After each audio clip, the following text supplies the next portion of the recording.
Més de 800 suports i 33 torres elèctriques han quedat destrossats o doblegats per l'efecte del gel acumulat als cables, que en alguns casos ha arribat a pesar més de 4 tones.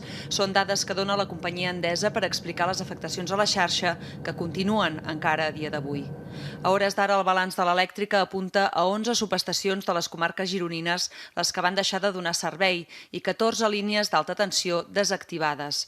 El desastre més gran, però, és el que ha patit la xarxa de mitja tensió, amb 74 línies per reparar i, sobretot, la baixa tensió, la que arriba a les cases, amb 600 línies afectades. Segons el professor de la Universitat Politècnica de Catalunya, Ricard Bosch, no hi ha línia elèctrica capaç d'aguantar tornados de vent i neu com els de dilluns. I Girona, d'alguna manera, paga un error històric de no haver tingut ni grans centrals ni gran línia.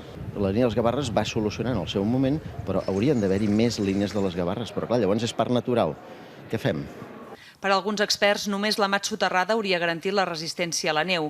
Hauria accelerat unes poques hores la reparació, però no hauria resolt el problema principal, la gran destrossa a la xarxa de distribució de la mitja i baixa tensió. Si haguéssim tingut tota aquesta infraestructura de distribució soterrada, no haguéssim tingut aquest problema, perquè les inclemències meteorològiques no haguessin causat aquest dany, no?